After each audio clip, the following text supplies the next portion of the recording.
Hello everyone, welcome back to my channel, welcome to my new mini blog. দেখতেই পেলে মাকে দিয়ে ব্লগটা স্টার্ট করলাম। আর এটাই হচ্ছে আমাদের পাড়ার মন্দির, যার জন্য প্রত্যেক বছর আমি শ্বশুরবাড়ি থেকে বাপের বাড়ি এই কালী পুজোর কটা দিন এসে থাকি।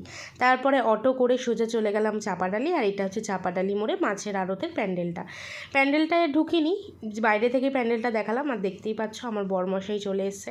জানো তো, এই পুজোর সময় বরমশাই ছুটি পায়নি, একদিনের জন্য পেয়েছিল, সেটাও নেবে কালকে, মানে ভাইফোঁটার দিন। আর এটা হচ্ছে ভাইফোঁটার আগের দিন, তাই জন্য ও একেবারে কাছ থেকে সেই পিঠে ব্যাগ ঠ্যাগ করে নিয়েই আমরা ঘুরতে এসেছি। বেশি কিছু প্যান্ডেল দেখিনি, কারণ তোমরা দেখতেই পেরেছো যে আমি পুজোর আগের দুদিনেই সমস্ত বারাসাতে প্যান্ডেল দেখে নিয়েছিলাম।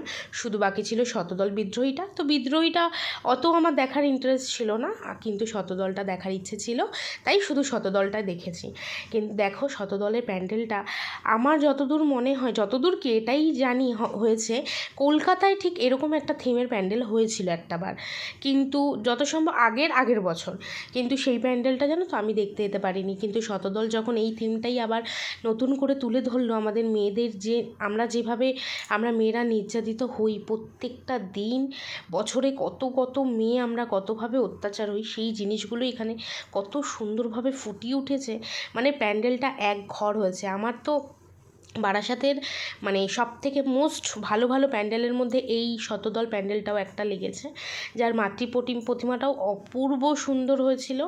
আর এই প্যান্ডেলটাও খুব সুন্দর। আর দেখো, উপরে আকাশ দেখা যাচ্ছে, আর ওখান থেকে একটা মেয়ে চাইছে লাফিয়ে বেরিয়ে আমরা খোলা আকাশের নিচে। সত্যিই তো আমরা অনেক মানে আমি না হই, তুমি না হও, কিন্তু অনেক মেয়েই তো এরকম আবদ্ধ জীবনযাপন করে না, তাদের তো মনেই হয় একটু খোলা আকাশে উড়ি। তো দেখো, মাতৃ প্রতিমাটাও কত সুন্দর। আর যাই হোক, প্যান্ডেলটার বিষয়ে যতই বলবো ততই কম হবে, তাই সত্যি আর বলার কিছুই নেই। অপূর্ব সুন্দর প্যান্ডেলটা আমার লেগেছে। তোমরা কে এই প্যান্ডেলটা দেখেছো আমাকে কমেন্টে অবশ্যই জানিও। আর দেখো, প্যান্ডেল থেকে বেরিয়ে সোজা ফুচকা খেয়ে নিলাম, তারপরে খেলাম চাটনি ফুচকা, তারপরে চলে গেলাম সোজা এখান থেকে রোলের দোকানে। এই অন্নপূর্ণার রোলটা যা বানায় না, দেখতেই পেলে বর্মশাই আমার হাতে রোলটা এনে ধরিয়েও দিল। এবার রোলটা খেতে খেতে চলে আসলাম বাড়ি। কিন্তু বাড়ি এসেও ক্ষান্ত নেই, চলে গেলাম মা, পাপা, দাদা, বৌদি সবাই মিলে আবার দত্তপুরে ঠাকুর দেখতে। তোমরা তো দেখতেই পেলে আগের দিন আমি দত্তপুকুরের সমস্ত প্যান্ডেলগুলোই দেখেছি। তো কি করার, ওরা তো দেখেনি, তাই জন্য চলো ওদেরকে নিয়ে আবার দেখিয়ে দিলাম। শুধুমাত্র দত্তপুকুরে জানো তো একটাই প্যান্ডেল বাকি ছিল দেখতে, যেটা আগের দিন দেখা হয়নি, সেটা হচ্ছে কেদারনাথ। তো চলো সেই প্যান্ডেলটাই তোমাদের দেখিয়ে নিই।